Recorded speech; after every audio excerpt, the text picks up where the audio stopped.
बिस्मिल्लाहिर्रहमानिर्रहीम अस्सलाम वालेकुम नाज़रीन किराम। सबसे पहले तो आपको ईद का दूसरा दिन जो है वो बहुत मुबारक हो। उम्मीद है कि आपकी ईद जो है वो खैरियत से गुजर रही होगी। लेकिन मशरिक़ वुस्ता में इस वक्त सूरत हाल जो है वो फर्दर ख़राब हो चुकी है।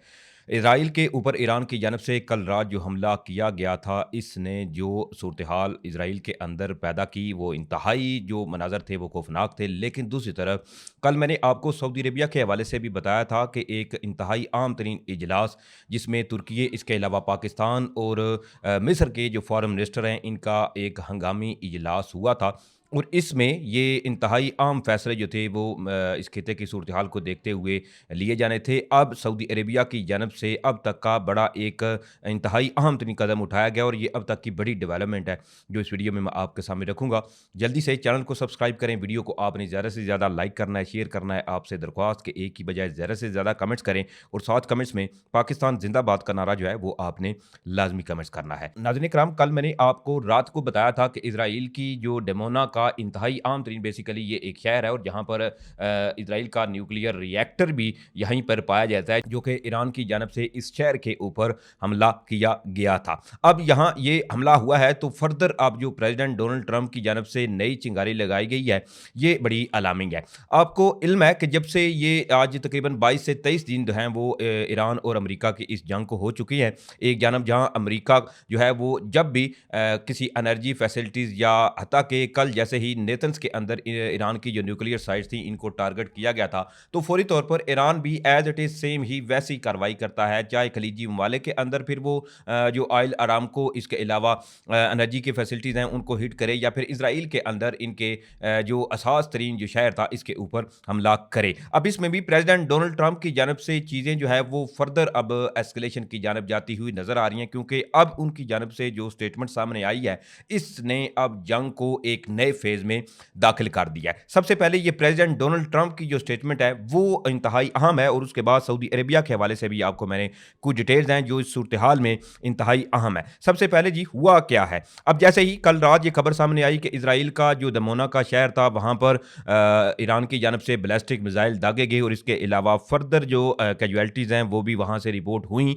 लेकिन इसमें अब सूरत-ए-हाल ये पैदा हुई है कि प्रेसिडेंट डोनाल्ड ट्रंप की जानब से एक बार फिर से ईरान को जी धमकी लगाई गई है और अब कहा गया है कि जी हम जो है वो बिल्कुल उड़ा के रख देंगे ईरान को। अब एज़ इट इज़ उनकी जो ट्वीट्स है सोशल मीडिया पर उन्होंने जो ट्वीट किया है वो मैं आपके सामने रखता हूँ और इस चीज़ को आपने समझना है कि उनके इस बयान के बाद अब हालात जो हैं वो किस जानब जा रहे हैं, ये आपने खुद ही अंदाज़ा लगाना है। नाज़रीन किराम, अमेरिकी सदर डोनाल्ड ट्रंप ने जी ईरान में जंग जल्द खत्म होने के ऐलान के बाद ईरान को अब नई तड़ी लगा दी है, क्योंकि उनकी पहले ये स्टेटमेंट सामने आई कि जी मशरिक़ वुस्ता में हमारे जो टारगेट्स हैं वो अचीव हो चुके हैं, हम जंग बंदी कर रहे हैं। लेकिन जो ईरान है, ईरान की जानब से फिर जो कुछ नए हमले हुए और उसके बाद एक बार फिर से वो जी तड़ियाँ लगा रहे हैं। अब इसमें अमेरिकी सदर डोनाल्ड ट्रंप ने धमकी देते हुए ये कहा है कि ईरान ने 48 घंटे के अंदर अंदर अपनाए होर्मुज़ ना खोली तो सख्त कार्रवाई होगी।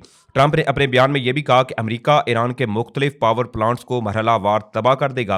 पहले सबसे ईरान के बड़े बिजली घर को निशाना बनाया जाएगा और ये आप समझिए इस चीज़ को कि ये इंतहाई एक अलार्मिंग स्टेटमेंट है जो प्रेसिडेंट डोनाल्ड ट्रंप की जानब से सामने आई है, क्योंकि ऑलरेडी प्रेसिडेंट डोनाल्ड ट्रंप ने इस जंग के अंदर अभी तक शायद लगता जो है कि उन्होंने कुछ नहीं सीखा, क्योंकि उन्होंने जो ईरानियन ऑयल फैसिलिटीज़ थी इनको टारगेट करके देख लिया। जवाब में कार्रवाई करते हुए ईरान ने खलीजी ममालिक में जो अमेरिका की, इसके अलावा खलीजी ममालिक की बाहमी तौर पर जो फैसिलिटीज़ थी उनको हिट किया। और इन केस ऑलरेडी जो ईरान बारहा कहता है कि अगर इन्होंने जी हमारी एनर्जी जो फैसिलिटीज़ हैं इनको टारगेट किया तो हम खलीजी ममालिक के अंदर इनकी फैसिलिटीज़ को टारगेट करेंगे। और ये इंतहाई इस वक्त एक खौफनाक सूरत-ए-हाल पैदा हो चुकी है, क्योंकि इन केस अगर अमेरिका ईरान के अंदर इनकी एनर्जी की फैसिलिटीज़ को टारगेट करता है तो उसके बाद सूरत-ए-हाल क्या होगी? उसके बाद ज़ाहिर सी बात है कि ईरान भी जवाबी कार्रवाई करेगा। उस जवाबी कार्रवाई के अंदर मशरिक़ वुस्ता के अंदर जितना भी एनर्जी का निज़ाम है वो फिर सारे का सारा जो है वो दरम-बरम हो जाना है। और ऑलरेडी तेल का बहरान, इसके अलावा दीगर जो बहरान है इस जंग के तनाज़ुर के अंदर वो आपके सामने है।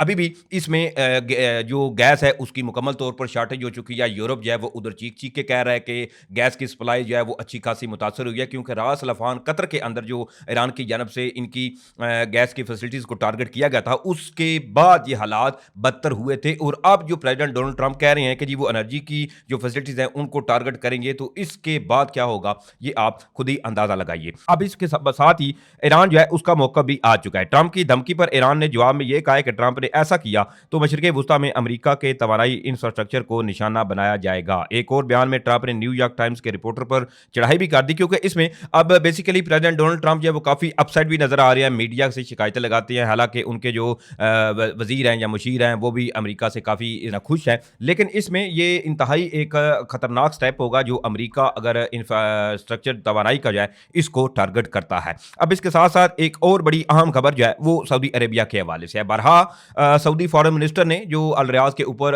हमले किए गए थे, तो इसमें जो उनकी जानब से स्टेटमेंट सामने आई वो अपनी जगह पे इंतहाई अलार्मिंग थी। लेकिन कल रात जो अहम तरीन रियाज के अंदर मीटिंग हुई जिसमें पाकिस्तान के तरफ से नायब वज़ीर आज़म इसहाक डार थे, इसके अलावा तुर्की की जानब से उनके जो फॉरेन मिनिस्टर हैं वो भी थे, इसके अलावा मिस्र के जो फॉरेन मिनिस्टर थे और सऊदी फॉरेन मिनिस्टर के दरमियान ये इंतहाई अहम तरीन और तवील चलने वाली एक मुलाकात हुई थी। और इसमें मैंने आपको रात को भी बताया था कि खिते के अंदर जो इस वक्त सूरत हाल है और दूसरी तरफ जो पाकिस्तान और सऊदी अरबिया का बाहमी दिफाई मुआहदा भी है, इस पर भी काफ़ी नजरें हैं लोगों की कि अब पाकिस्तान इस सूरत हाल पे कहाँ पे खड़ा हुआ है। अब जी जो तुर्की के फॉरेन मिनिस्टर हैं उन्होंने इस मुलाकात के बाद एक बयान दिया है, लेकिन उससे कबल ही सऊदी अरेबिया की जानब से एक इंतहाई अहम कदम उठाते हुए जो ईरानियन एम्बेसी का स्टाफ था सऊदी अरेबिया के अंदर, उनको फौरी तौर पर कहा है कि आपके पास जी 24 घंटे हैं, आप फौरी तौर पर किंगडम को छोड़ दें। और ये अब तक की बड़ी डेवलपमेंट है कि सऊदी अरेबिया जो है वो ईरानियन स्टाफ को फौरी तौर पर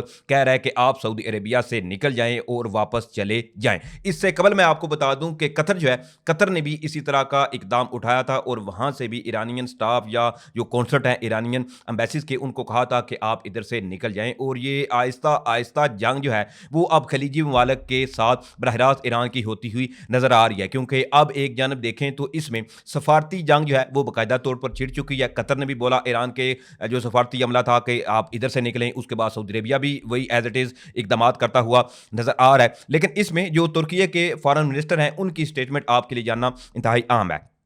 अब इसमें तुर्की के जो फॉरेन मिनिस्टर हैं उन्होंने इस हवाले से कहा है कि बिल्कुल क्लियर एंड लाउड ये वार्निंग खलीजी ममालिक की जानब से ईरान को जी दी जा रही है। बहरहाल ईरान की जानब से खलीजी ममालिक के ऊपर जो हमले किए जा रहे हैं, तो इसमें अब जो खलीजी ममालिक हैं वो अपना सब्र का पैमाना जो है वो लिबरेज इनका होता जा रहा है, वो अपना सब्र आहिस्ता आहिस्ता पेशेंस उनका लॉस होता जा रहा है। तो इसमें अब तुर्की के जो फॉरेन मिनिस्टर हैं फिकदान, उन्होंने इस हवाले से ये कहा है कि खलीजी ममालिक जी ईरान के लिए बिल्कुल उन्होंने फाइनल वार्निंग जो है वो जारी की है कि इन केस अगर एक आध और हमला हुआ तो इसमें वो बराह रास्त फिर अमेरिका और इजराइल की ये जंग जो इस वक्त मशरिक़ वुस्ता के अंदर छिड़ी हुई है इसमें वो शामिल हो जाएंगे। कल एक और खबर भी सामने आई थी कि जहाँ अल खरज के अंदर जो सऊदी एयरबेस है प्रिंस सुल्तान, वहाँ से ऑलरेडी अमेरिका ने अपना काफ़ी जो इवैक्यूएशन थी वो की थी। लेकिन कल ये खबर एक सामने आई कि ताइफ जो कि मक्का से राउंड अबाउट 75 किलोमीटर ये मक्का से ताइफ जो है वो दूर है, वहाँ पर एक इंतहाई अहम तरीन और स्ट्रेटजिक एक बेस है सऊदी अरेबिया की। तो कल मिडल ईस्ट आई ने